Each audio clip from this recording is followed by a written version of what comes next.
I was always seen as the disappointing daughter, while my sister, Becky, was the golden child.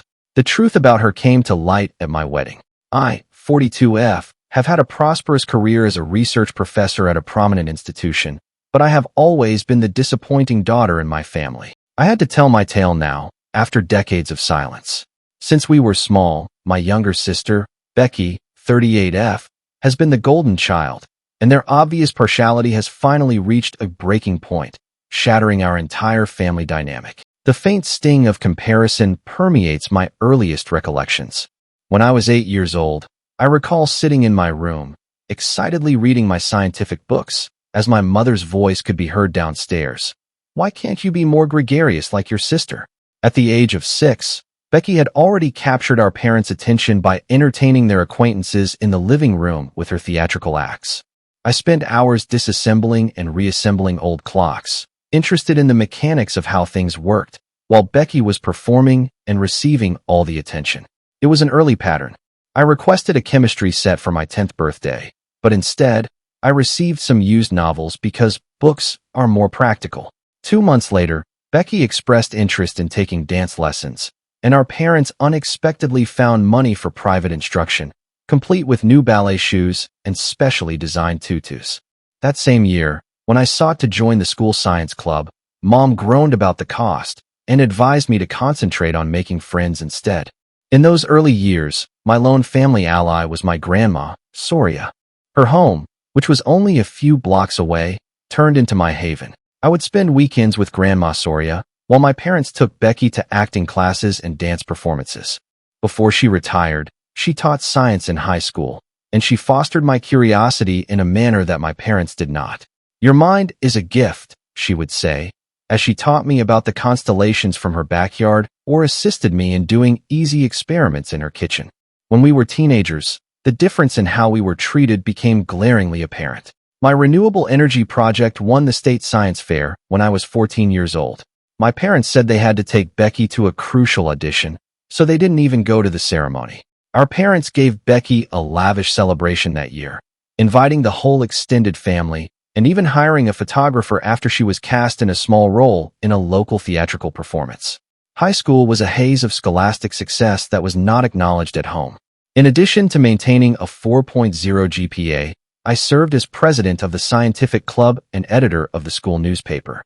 Becky was starring in school plays and dating the football captain at the same time. Her social life and her theater endeavors were the topic of every dinner talk. If my academic achievements were recognized at all, they were just given a cursory nod. I had obtained a full scholarship to study biochemistry at a prominent university by the time my college acceptance letters arrived. When Becky decided she wanted to go to a pricey private institution for performing arts, our parents sold our vacation cabin to pay for her education. My mother's response, rather than one of pride, was, "At least we won't have to worry about your tuition." They remarked, "Becky shows such promise. We can't let her talent go to waste." I pushed myself into my studies during my undergraduate years, finding comfort in the lab where my intelligence and dedication were, at last, acknowledged. My teachers supported my academic endeavors and encouraged my research, becoming the mentors I had always desired. I received full financing for a prestigious PhD school after graduating with honors. Becky received a call back for a commercial audition, so my parents left early, even though they were at my graduation. I effectively and steadily developed my career during my 20s and 30s. I obtained substantial research funds, published widely, and at 40, I was granted tenure, which is an uncommon accomplishment in academia.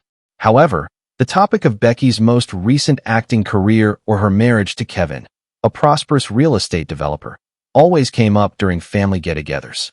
The conclusion drawn from my molecular biology research achievements was, "Oh, Fiona's still doing her science things."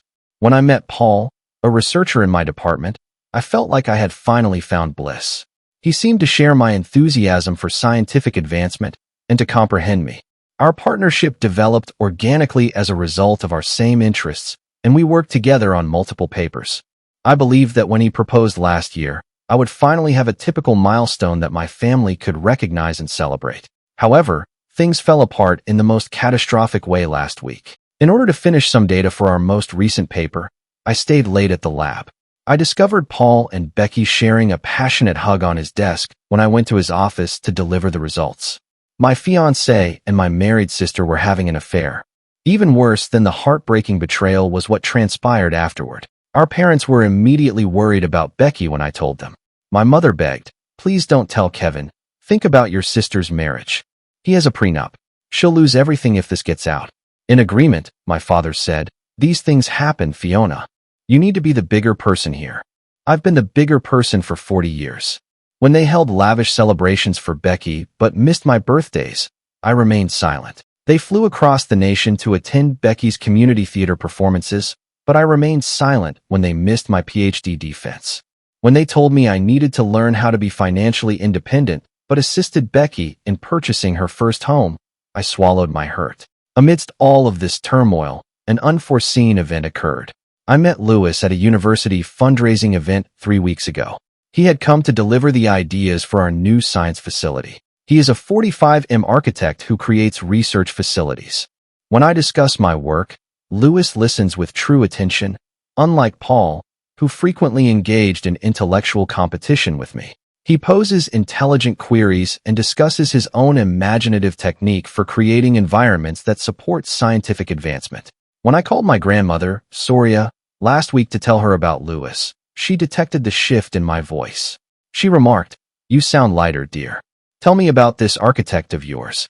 We spent 2 hours discussing everything, including how Lewis's eyes light up when he talks about how art and science intersect in his designs, how he asked me to comment on his early sketches for the new research wing, and how, when we reconnected for coffee, he remembered every detail about my work. There is a clear difference between how my family treated Paul and how they responded to Lewis. Whenever I brought about Paul at family get-togethers, they would instantly turn the topic to Becky's most recent accomplishments. However, my parents really stopped their normal compliments on Becky's acting career to listen when I brought up Lewis, my aunt, during a recent family dinner. Naturally, they were able to change it to Becky in a matter of minutes. "An architect, huh? Did you know that a well-known architect is married to Becky's yoga class friend? Tell Fiona about him, Becky." I recognize the irony of my current circumstance. I've been a successful professional for decades, receiving recognition that my folks hardly notice. My mother is mainly worried about whether I'm getting enough light in the lab, even though I've published groundbreaking research that may result in new treatments for genetic illnesses. Becky, on the other hand, has alternated between little parts in community theater shows and commercials, and she is given the attention of an Oscar at every audition. For my work on cellular regeneration, I was awarded the coveted Morrison Grant last month. In my field, it's a huge accomplishment because only 3 researchers are chosen year nationwide. My mother said, "That's nice, dear, but did you hear about Becky's latest role?" when I called to tell her the news. In a national ad, she has 3 complete lines. They celebrated Becky landing the commercial part with a family supper later that week. My grant was not mentioned. In fact, I had visited Paul's office to show him the grant acceptance letter the day I saw him and Becky together. Since we had collaborated on some of the initial research, I assumed he would be pleased. Rather, I discovered him with my sister, clutching the door frame in disbelief as my engagement ring glinted on my finger and her luxury dress was tied up around her waist. The events that followed seemed to have been a blur. Paul's rambling justifications about feeling neglected because I spent too much time in the lab, Becky's casual, "Oh, Fiona," as she adjusted her clothing, and my parents' anxious calls after I told them, all of which were intended to preserve Becky's marriage and reputation.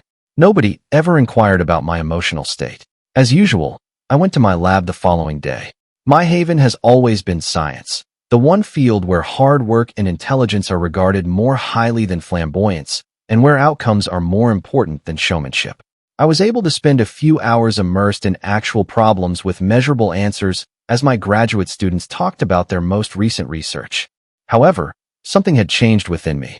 For the first time in my life, I felt outraged rather than just wounded by my family's actions. I'm actually furious. It was a powerful, freeing wrath instead of the silent resentment I'd harbored for years.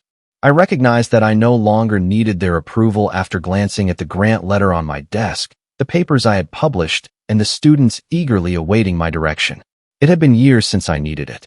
I had dinner with Lewis that night. Since the fundraiser, We had been hanging out informally, but I had been reluctant to divulge too much about my family's circumstances. I felt comfortable telling him everything because of his consistent presence and sincere interest in my opinions.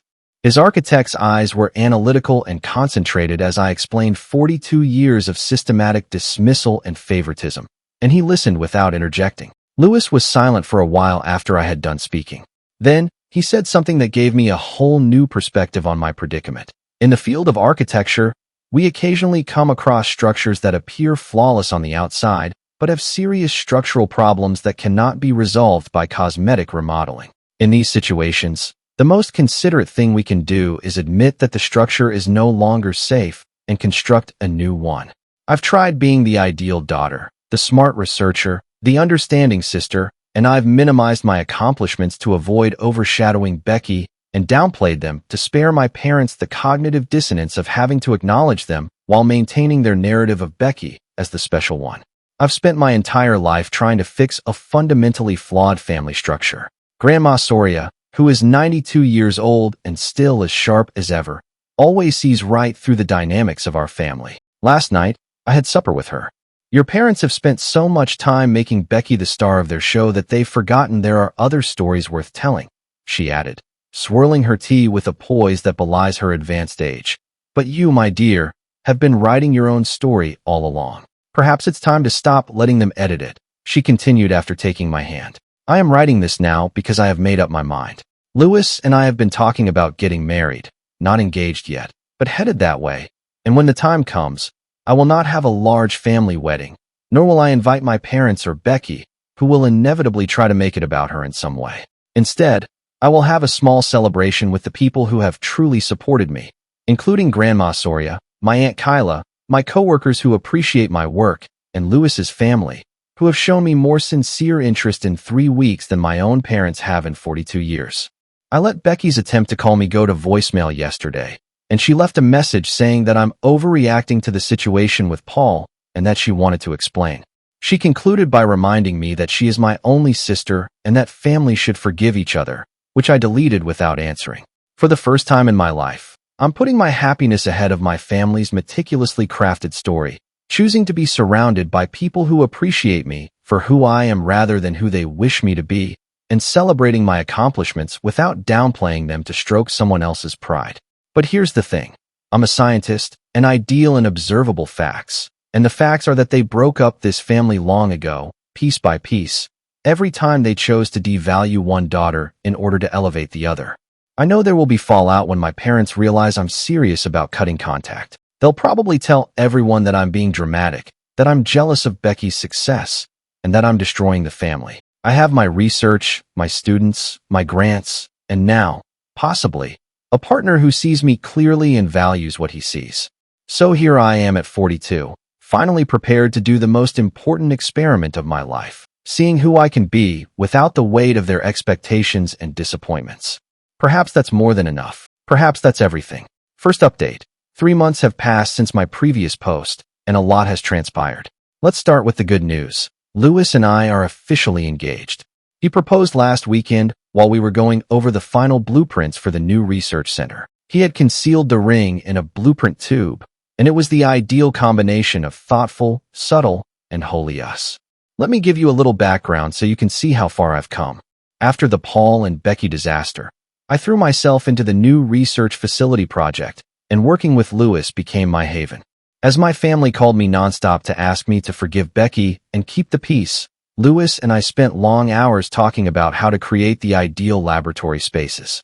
The interaction itself was a huge contrast to my experience with Paul, who made the proposal at a department meeting, making it all about getting attention from the public. With Paul, everything was a competition, who had more publications, whose research was more innovative. Lewis, however, made it personal and significant.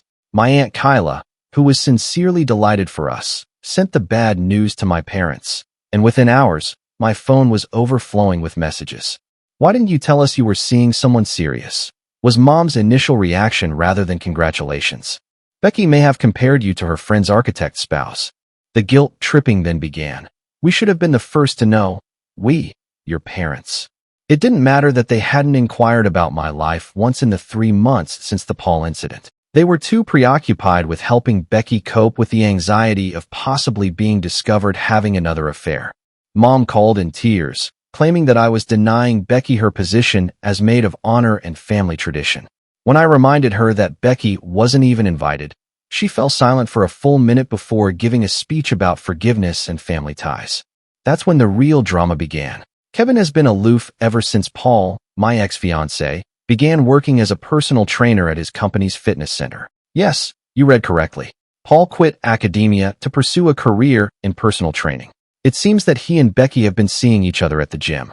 Kevin isn't aware of this yet, but people are talking about it. During this trying time, Becky has been phoning me every day and left messages about how she needs her big sister. In contrast, my research has thrived amidst all of this turmoil. Last week, we were awarded further funding for our cellular regeneration study, and the grant committee particularly mentioned the creative lab design Lewis and I created together as a contributing reason. Grandma Soria was thrilled when I contacted her to tell her the news. "That's my girl," she remarked proudly. His mother, a retired judge who truly knows the complexities of the situation, said me something that truly spoke to me. Family isn't about sharing DNA, it's about sharing respect. Lewis's family has been incredible throughout this entire ordeal. One of my best friends is his sister, a professor of literature. Lewis and I had our first real date in the botanical gardens, where he had asked me to discuss the greenhouse specifications for the new research facility. We ended up talking for hours about everything from architectural history to photosynthesis, which is why the wedding planning has been surprisingly calm, mainly because we are keeping it small and meaningful. Grandma Soria, who has been more of a parent to me than my own parents ever were, is the only member of my immediate family who will be there when Lewis and I meet with her tomorrow to show her our wedding preparations. And to be honest, it seems perfect. Lewis joins me for some sessions, and his insights as an architect often provide interesting perspectives. Emotional boundaries are like load-bearing walls. They're not about keeping people out. They're about maintaining structural integrity, he said in our most recent session. I've started going to a therapist to process all of this, and she's helping me understand that it's okay to set boundaries, even with family. For now, I'm concentrating on my research, my future spouse, and finally putting myself first. I'll provide another update once we have a clear wedding date. For the first time in my life, I feel appreciated and seen for who I am, not because I'm someone's sister or daughter. Second update. 2 more months have passed since my last update, and I wish I could report that things have improved with my family. The wedding is in 3 weeks, and instead of being a happy period of preparation, my parents and Becky have caused yet another family crisis. We meticulously organized everything. A small ceremony in the botanical gardens, followed by a private reception. I made it clear to my parents that Becky was not invited, and the guests were chosen to include my grandmother Soria, a few close relatives who have always been there for me, my coworkers, and Lewis's family. My Aunt Kyla called to warn me after overhearing Becky boasting about the surprise she was planning for my wedding, and it turned out that she had already purchased a dress that, in her own words, will show everyone what a real star looks like. I learned yesterday that my parents had not only informed Becky about the wedding details, but had actively encouraged her to attend. When I confronted my parents, they pretended that they were helping me. "We couldn't let you make the mistake of excluding your only sister," Mom said, adding, "She's got a beautiful speech about sisterly forgiveness. It will make the wedding so much more meaningful." This was the most frustrating part. They responded, "But she's going through such a difficult time with Kevin. He's been so cold to her lately, and she needs her family's support." I had to reiterate that someone who had an affair with my ex-fiancé is not allowed to speak about forgiveness at my wedding. With his exact words, "The only dramatic performance happening at our wedding will be our vows." Lewis, who has been tremendously supportive throughout this whole ordeal, quickly phoned our wedding venue to set up extra security after I informed him of Becky's planned intrusion. The irony that Becky's marriage to Kevin is disintegrating at the same time that I'm starting a new life with Lewis is not lost on me. Kevin has finally begun to inquire about her frequent gym visits with Paul, and my Aunt Kyla claims that there have been some tense arguments at their home. Nevertheless, in my parents' eyes, this makes Becky the victim who requires assistance rather than the mastermind behind her own demise.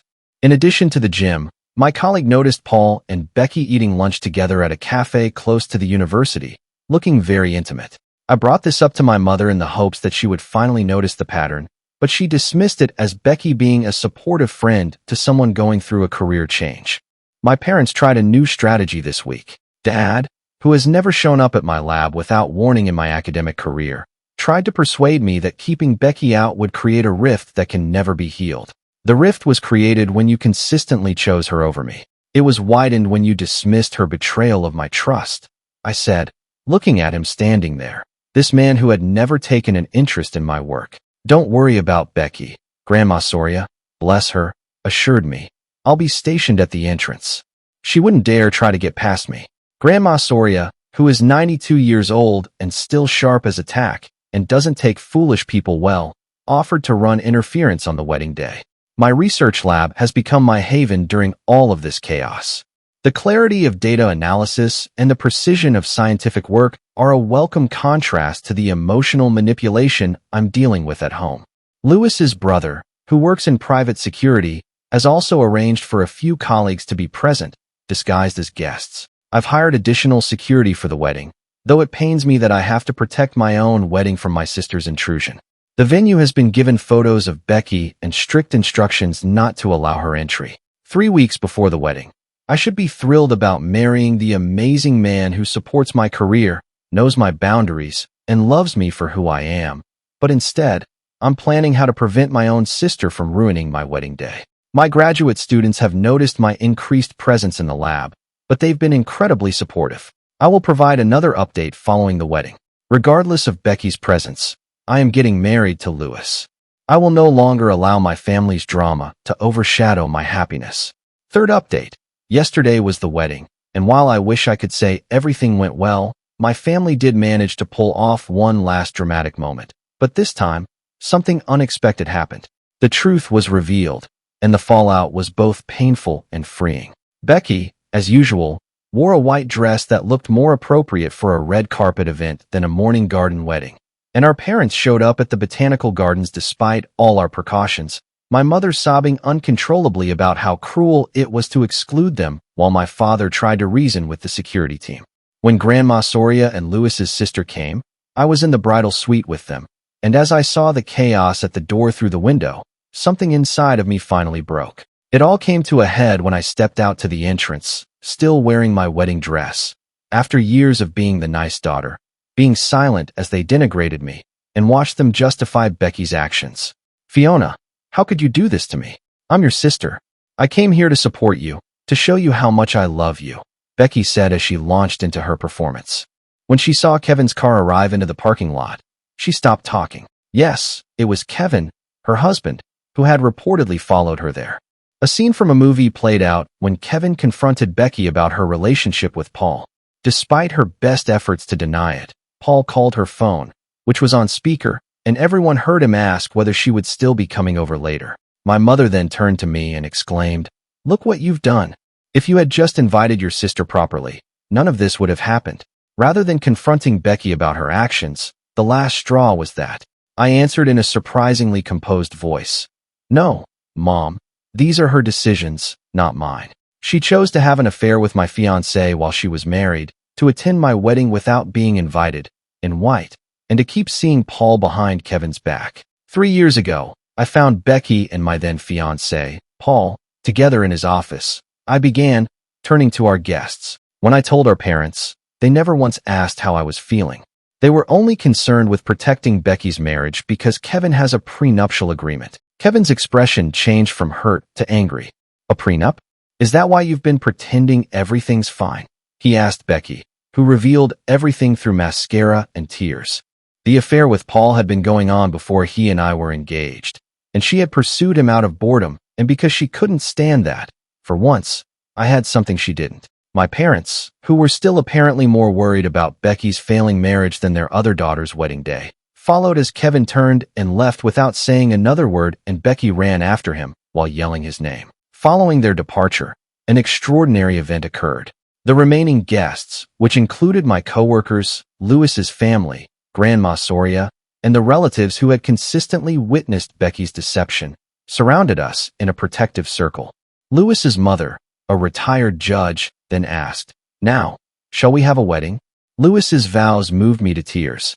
He pledged to love me and to always see me, to value my mind as much as my heart, and to create a life based on mutual respect and understanding. The ceremony was lovely, with the gardens in full bloom and the morning sun casting a natural spotlight through the trees.